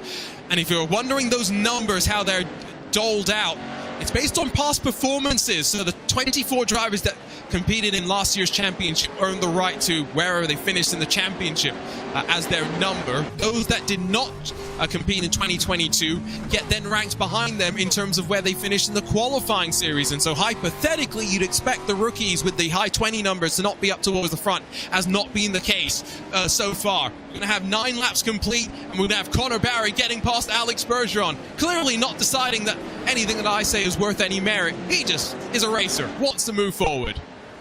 And he is moving forward at rapid pace right now, Arjuna, as he is up to 6th. He's going to have a lot, I don't want to say tougher competition because everybody in this field is tough to pass, but he's got Josh Edmondson in front. He's battled multiple championships with the 4. Joel Blewett, one of the best rookies we've got in this field right now. Keaton Swain, Killian Delormeau, and Jarrett Liebert before he is up into the lead as we see Bergeron and Fox. Now Nicholas Dachelet getting that cut line spot.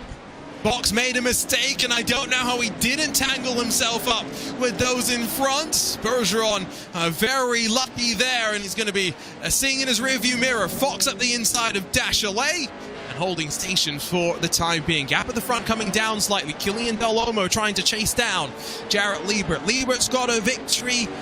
Killian Delormeau's had a couple, and this was a stat that I mentioned when we were chatting before we went live. 29 drivers in total have competed in the series. 12 of them have victories. 17 of them have podiums. 27 of them have top 10s. What a competitive and wild series this has always been.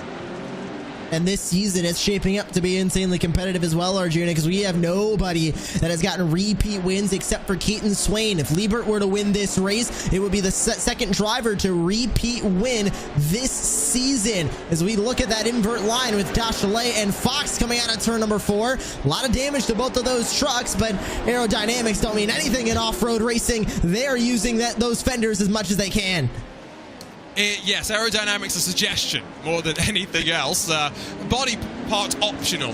You can see the right front of Dachelet missing as he tries to use the exposed wheel to his advantage. Tyson Miller has closed up from behind and just continues to try and put some pressure. Tyson Miller, by the way, one of those drivers that has very much seen the consistency struggle a little bit in some ways, but the overall speed has definitely been there in and amongst the crew at Factory Simsport. Same story for Crystal King, who was hoping for a do-over in 2023 after having to re-qualify last year, the first ever female World Championship competitor. And boy, has she been given that chance and taken it with both hands. There is the 27 of Joel Blewett through the whoop section on the back of Keaton Swain. Can Joel Blewett get by Swain with only 2 laps to go now as we go on to lap number 15? Still Liebert and Delormeau up in front, but if I'm Joel Blewett right now, sitting in 4th, Arjuna, I'm looking right up towards Keaton Swain, and I'm wondering, where am I going to set this pass up? He's got an opportunity going into turn 3. He's going to have to be aggressive with it. If he tries to wait for Swain to make a mistake, that's never going to come. Not going to be given the chance. Down the final couple of corners, getting ready to see the penultimate lap of this race. with Jarrett Liebert continuing just to stretch the legs at the front. Excuse me, the final lap of this race. White flag in hand, 1.8 the margin, and Jarrett Liebert continues to pull away while Keaton Swain continues to look in the rearview mirror. But I don't necessarily think that we're locked and loaded for 8th either, where Josh Fox continues to feel the pressure from behind. Coming to the checkered flag, and this is also a battle for that invert as Justin K makes a mistake, tumbles down the order. Josh Fox still has that invert pole. Jarrett Liebert was the surprise pole position, and he looks as surprised as anyone to have grabbed a second iRacing World Championship Off-Road Series win. It is a glorious day for Team Rogue coming off the back of the 1 and 2. The job's not done though yet. One more race still yet to go. It almost looks like it's a bit overwhelming for Jarrett Liebert there. That is his second win in his first season. His worst finish is 11th so far, Arjuna.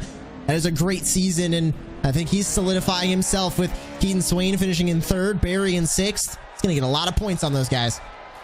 And so let's grab a look at the results. Liebert once again grabs the win, and like Josh mentioned, the first repeat winner of 2023. You've got Killian Delomo behind, who adds to what's been a good start for him, at least in one half of the Delomo camp, not enjoying the success. Championship leader Keaton Swain continues just to accumulate those points, while Joe Blewett able to work his way up forward to 4th spot. Josh Edmondson 5th, while Connor Barry had a wild ride in that Nitro Circus sim racing machine. He has 6th position at the end with Alex Bergeron, Josh Fox, Nicholas Dashalet, and Tyson Miller the top 10. It will be Josh Fox that gets flipped around to the front, and we'll be hoping for a bit of luck in 2023, where it's just his second top 10 so far. Christopher Plumley then 11th, with Jacob Rafoss behind him, just beating out Crystal King. Nicholas Warehouse, Justin Kay make up the rest of the top 15, with Connor Parisi able to work his way forward to 16th, in front of Trenton Briley, who flipped in the opening corner, Cody Retzlaff, Keith Jeffrey, and then Terry Miller, the rest of the top 20. Last car on the lead lap was poor Quintin Delomo, still struggling in 2023. You've got Tom Grady and then Parker Retzlaff through the rest of the field. Quick warm-up for these drivers as well, Josh. What will they be working through in their minds as they get ready to go for the second 16 laps? Well, I looked at the track states carried over in the All-Star Invitational. I'm looking at it here as well. We're reset to clean again in this warm-up. So getting a little bit of rubber hit into the track, figuring out their lines, and also getting used to, again, a clean race track, because heat number 1, or race number 1, I should say, started with the track carried over from qualifying. So that was a much more worn track than they're going to have for this race start for race number 2. That's where the open setups that these drivers have, they will need to dial in. And Jarrett Liebert is the chief setup builder over at Team Rogue. And so he knows the car that he brings with him, which I always think makes you a quicker driver when you understand what the car is doing underneath you.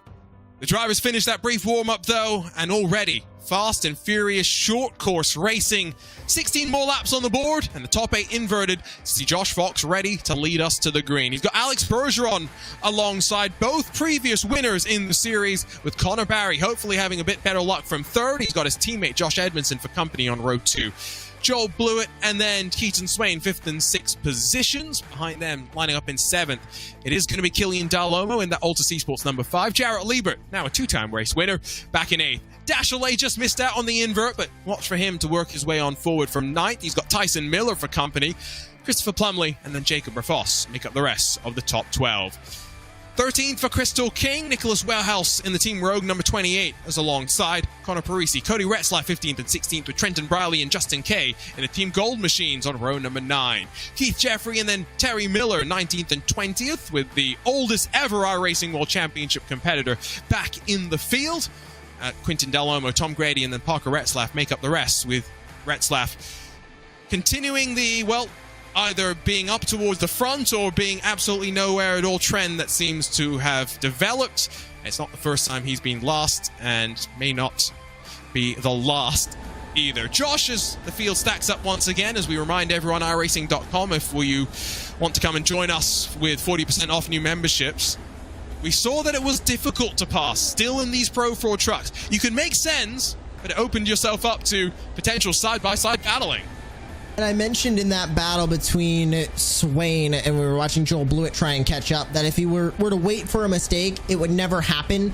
That's true with pretty much anybody in this field. Very rare we see mistakes, and it's a little bit easier here at this tighter track, Wild Horse Pass, where it's tighter in both total length and also in just track width, that you are naturally slamming into other trucks and naturally making more contact. It's easier to make mistakes that way. But if you're Keaton Swain, you're Connor Berry, you're Jarrett Liebert, who is at the front of the field, nobody really around you, you're waiting on a mistake. It will not happen, and you're gonna have to make that pass happen on your own.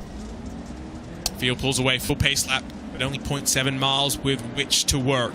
16 laps from now, we'll be halfway through the 2023 season. Josh Fox has an all-star race after this to look forward to, because next week, Josh, not Josh Fox, Josh Lee to be clear, in the commentary booth, non-point paying race Pro 2s over at Crandon Short. Going to be a lot of fun for these drivers, especially if you've had a rough start to the season. It's a bit of a reset for you. And I think this is the first all-star race that we'll have in the iRacing Off-Road Championship Series in its history, because I think last year we just went 8 rounds straight, so it will give these drivers a nice break. They'll get to come out here, they'll just get to send some jumpy trucks with their friends out here on the track, and then we'll get back to all that point stuff. One more race before the halfway mark is reached. It's 4 drivers that continue to stretch their legs, but an opportunity for others to make their mark on the championship. It's Fox and Bergeron at the front, and once again, more than 20,000 horsepower are up in the air, and it crosses the line. Bergeron to the inside, challenging the Williams Esports driver and forcing Fox into submission. He'll lose momentum, not just down to second, but potentially out of the top 5. He'll be swarmed on the inside, and now goes up and over. Misery for Connor Barry as well, as the defending champ lands on all 4 wheels and continues rolling. Keaton Swain was involved in that, Arjuna. He is now down all the way into, he's still dropping positions into the 14th. He's 14th as we have more carnage going through turn number 4. A lot of contact in the back of the field, but Keaton Swain is down to 13th. Connor Berry is battling for the race lead with Alex Bergeron. Josh Edmondson fell way down the order. I can't even find him on my timing screen right now, as we've got a battle for the race lead. There's a look to the inside from the champ, and that's myself getting confused. Barry ran the number 2 last year. It's Swain that runs it this year. Commentators get caught out as well, but Barry finally has a bit of clean air to look at in front. And you talked about Barry being aggressive. He's got someone that knows how to be aggressive on dirt. When you've been in the world of outlaws, both in the sprint cars and the late models, you know how to make the most of the dirt as well as the physicality of your car to hold on, and Bergeron's going to be as tough to pass as any. We go on board with Connor Berry, who is fighting now for that race lead right on the back bumper of the 9. He's going to be aggressive. We know Connor Berry's going to be aggressive, but how aggressive is Alex Bergeron going to be in defense? We know Berry's great at both. We haven't seen too much of the defense from Alex Bergeron yet this season. It's been a lot of offense for him, only getting 2 top 10s and 0 top 5s so far. Up in the air once again, come to the end of lap number 3 and try and get to the inside, but not going to be able to do so. Once again running off of the berm, and Barry tries to pinch inside. Bergeron slams it shut. Watch for Blewett in the queue as well. It's 3 cars somewhat starting to stretch their legs. Dalomo might be brought with them, but Rafoss, Plumley, Wellhouse, and then Quintin Dalomo and Nicholas Dachelet continue to battle. Looking to the outside goes Connor Barry, and as Bergeron makes a mistake, Joel Blewett fires it up the inside. 3 wide out of the final corner. Yes, Bergeron holds on, but now with Blewett looking up his inside. Blewett saw the perfect opportunity to get that race lead, and he will get it. He covers off the spot of Alex Bergeron. Connor Barry on the inside will set it up for turn 2. He goes to the inside. 3 wide is now Blewett's in the middle, and Connor Barry to the race lead. But this is where outside switches back. Bergeron has the title line through the corner, blocks off Connor Barry, but not Joel Blewett, who takes the race lead. Bergeron almost out of control through the Wook section. Barry has to contend with Killian Dalomo trying to get to the inside as well. Not even half distance in the second race here at Wild Horse Pass, and you can tell almost halfway through the season, drivers starting to get fired up. Bergeron slowed down so abruptly there, Arjuna, that he made contact with Connor Barry. Barry had to check up a ton. That has led to that gap now from Blewett down to Bergeron being the biggest it's been all race so far, as they're at about 6/10. Josh Edmondson and Keaton Swain, update on them, 10th and 11th respectively right now, trying to cut their way through the field as we look on board with the 5. Only a couple of cars have been caught out by the issues that we've seen. Killian Delormeau trying not to be one of them, but Quintin Delormeau, another disappointment for him. Crystal King, the other machine. Delormeau gives up the ground for now as Barry goes ultra aggressive on that launch up into turn number 2.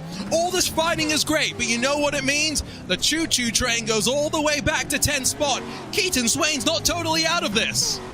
He is less than a second now behind Jarrett Liebert. He's 6 seconds back from the race leaders as Joel Blewett leads the way. And we look right in the middle of this lead battle with Killian Delormeau in the 5. You see Blewett, Bergeron, Barry right up in front.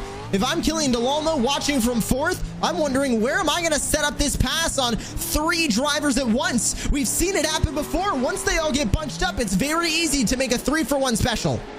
About to hit half distance of this race and then 8 laps away from half distance in the championship. 2 rookies won last week.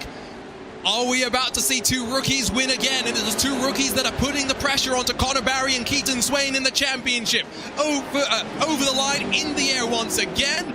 It's Blewett that leads by 4/10 at the timing line, but realistically, margins growing and shrinking as they go. Just keep an eye continuing for Killian Delormeau, because I think he looks maybe the most hungry that I've seen him this season. Also, watch out for Bergeron, who might try to send up the inside. Went for it, could not get there by the time they reached the apex of turn 3, but they all send over the whoops. Blewett gets loose coming off of them. Side by side now for the race lead as Alex Bergeron is going to take it over the jump. One mistake, and now can Blewett hold off Connor Barry, who also slides it to the inside, but leaves just that little bit of room for Blewett to run off the berm and hold 2nd spot. But Lee changed hands, and not through a pass, really through a mistake that led to the opportunity. Now this entire lead battle has just gotten flipped on its head as Bergeron goes wide again. That'll open the door for Blewett. Does Bergeron go wide just like the 27 did last time by? He goes wide, but so does Blewett, so does Barry back there in 3rd. No change. They come across the line again. Now 6 laps remaining. Keaton Swain has gotten into a battle with Nicolas Dachelet. Don't think that's what he needs as he tries to close up with Jarrett Liebert. Remember, every position worth 2 points, and so he is bleeding about 20 points of those up front. Blewett with a slight mistake through turn 2, makes some contact with Bergeron, checks up the momentum of those behind. There's a nervous Trevor Teal watching on, and it's going to get even more nervous as they stack up once again. Blewett through the whoop section, had the lead, but then lost it instantly. Barry tries to grab 2nd, and the champ knows that there are points on the line. Blewett had the lead, but Alex Bergeron got cattywampus off the whoops. He made contact with the 27, and Joel Blewett was forced to check up. Now Barry side by side with Blewett. They touch doors before they come over the jump, and now through turn 2, Barry on the inside. Delormeau trying to insert himself, can't get there. This quick swap back over to the right. Blewett will take 2nd. He parks it on the apex, and Delormeau's going to go by both of them. Look at the awareness from Delormeau, and the hard racing leads to both Blewett and Barry bleeding positions. Plumlee tries to insert himself in the mix, but with the dirt being kicked up, the temper starting to flare. Alex Bergeron's broken away. 1.4 seconds clear at the line with 4 laps left to go. Now Delormeau running in 2nd is going to have all Joe Blewett behind him as we look on board. Blewett's trying to move him out of the way in 2. This is all perfect for Alex Bergeron. His race leader pulls away, but Joel Blewett in 3rd, still trying to chase down Delormeau. And oh, by the way, how mad do you think Connor Barry is that he lost all those spots? That's, again, 4 points in the championship for Connor Barry. That's probably the way that he's thinking about it. Almost the margin between him and Keaton Swain coming into this one. Swain has gone on to the back of Wellhouse, but now with 3 laps to go. Time, opportunities, ticking away. Bergeron closer and closer to reinserting him into victory lane. It's a mistake from Blewett. Opportunity for Connor Barry. Down the hill into turn number 3. Can the switchback come from the Nitro Circus machine? He went for it, but Blewett was able to cover it off beautifully. 2 to go this time by. We're not talking about the race for the lead anymore, Arjuna. That's a second good in the positive to Alex Bergeron. But this battle for third place right now between Blewett and Barry, this is going to be huge for the championship points. Remember where Barry finished in race number 1. Remember where Blewett finished. They are all fighting for the same points, and now this will be another race that Blewett finishes ahead of Connor Barry and more points to the good for the 27. This is what short course racing is all about. And remember, we revisit this track in the second half of the season. We revisit every single track. The drivers know what they're in for, and they will know how hard they've got to push. White flag in hand, 1 more lap to go for Alex Bergeron at the front of the field. Killian Delhomme still second, Joel Blewett third, Barry fourth, Rafos fifth. Closing moment, battle maybe behind for Keaton Swain to work on forward. Keaton Swain has been marching his way up through the field the entire night since the start of race number 2. He's going to go for more spots. He's got a group of 3 ahead of him, but it's all Alex Bergeron for the race lead. 2 wins for Bergeron in 2022, but it's been a disappointing 2023. Finally, he reinserts himself into the conversation. It's Alex Bergeron that wins at the Wild Horse Pass Motorsports Park.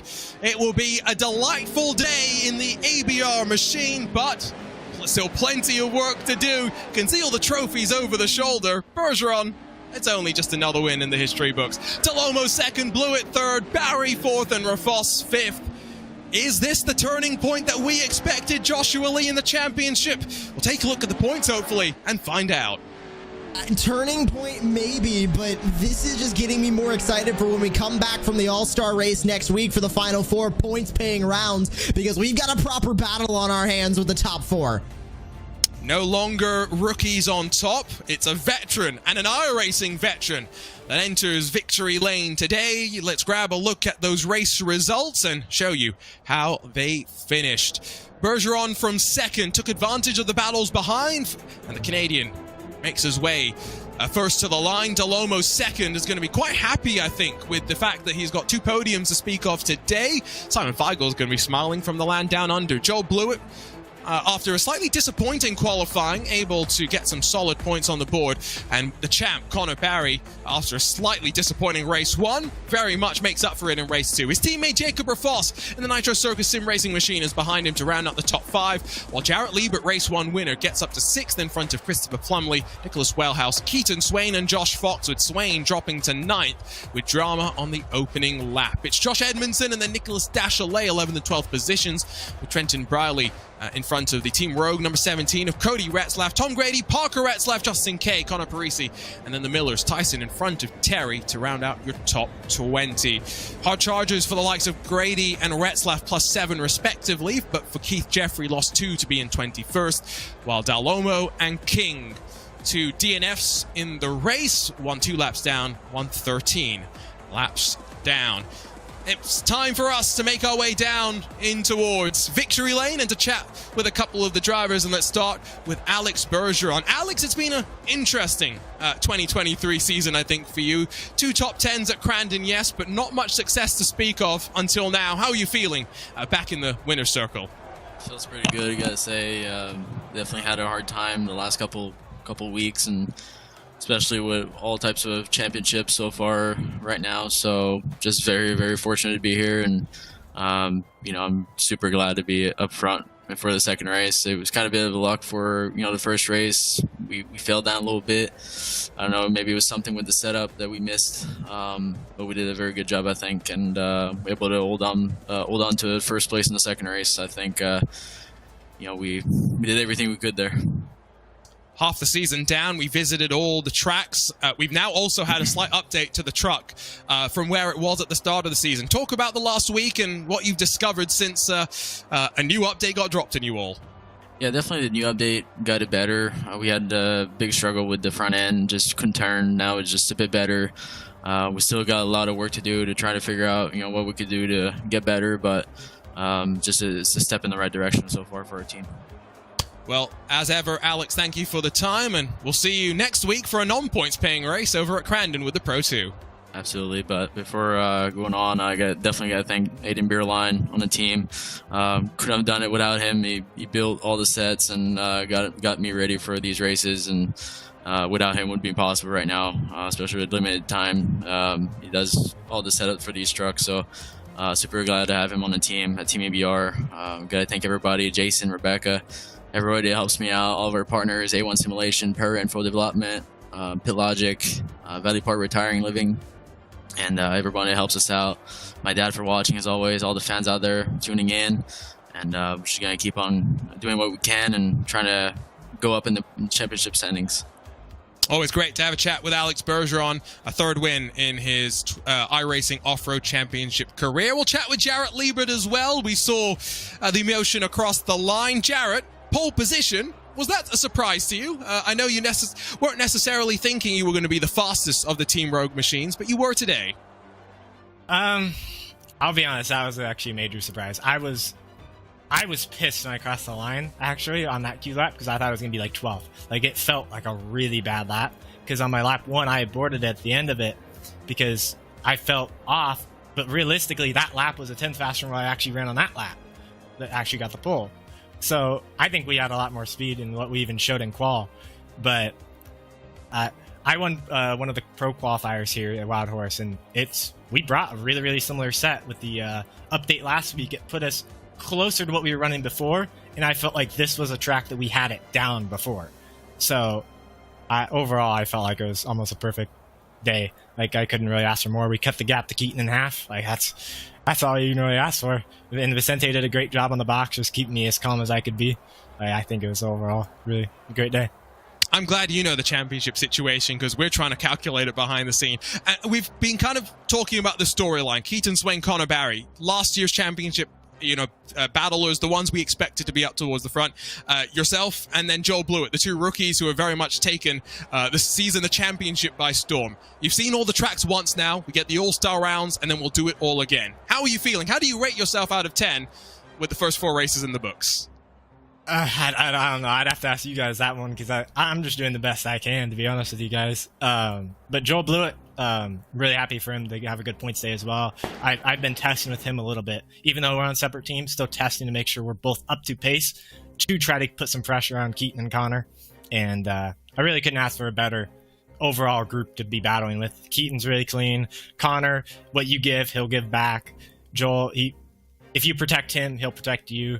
Like, overall, the points battle, like, we're all pretty far ahead of 5th. So, like, just the ability to be battling with who I am in my first season with these guys who've been doing it for a few years, I don't know really much more. What more you can ask for? I'll give you a score out of 10, just because you said that you are putting in the maximum, and that's all you can really control. So congratulations on a great first half of the season, Jarrett. Looking forward to seeing you next week in the All-Stars, where there's less pressure, and then a championship to fight for rolling in through August. Congratulations. Thank you. Before I leave, I got to thank everybody at Team Rogue. Parker, who was on a whole different rig tonight and struggled, but at the end of the day, it's short course. It happens. Cody Retzlaff, Dennis Mickelson, Nicholas Wellhouse, Vicente, who did a great job all night, Steve Harwood, everybody back at Dead Zone. Shout out to Keenan, Kusan's chat, for all the support. That's a big thing to have on your side, and just everybody else that supports me. Jarrett Liebert, now a double winner in the iRacing Off-Road Championship Series and the first driver to win multiple races in 2023. We keep talking about it. It's All-Star Racing next week. We relieve the pressure a little bit from these World Championship drivers, put them in a car that some argue takes more skill, Zachary Drapkin argue takes less skill, and send them out at Crandon Short. Going to be rather intriguing, Joshua Lee. I'm just hoping I can be part of the fun.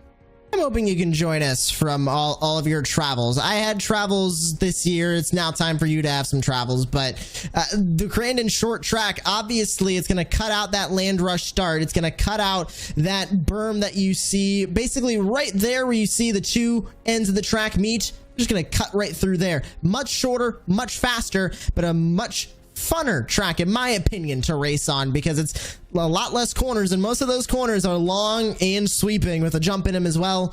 I'm excited to see what these drivers can do. I think I'm going to have to figure out my internet situation halfway around the world, but it will all be worth it. Don't forget, though, as we get ready to say goodbye here, that the action continues to roll on in the world of the iRacing Esports Network. Tomorrow, the Grand Prix Turn iRacing Qualifying Series makes its way to Circuit Jerez before this coming weekend, the Porsche Tag Car Esports Super Cup Qualifying Series begins. World of Outlaws, Butt Kicker Late Model Series Racing, eNASCAR, Coca-Cola iRacing Series action. You can all catch it here live on the iRacing Esports Network, and we'll return in 7 days' time to go all-star racing. On behalf of the team behind the scenes, for Hugo Luis rejoining us for this week, for Joshua Lee alongside myself, Arjuna Kankipati, thank you so much for joining us. Halfway through the season, halfway to go, a champion to rise and to be crowned.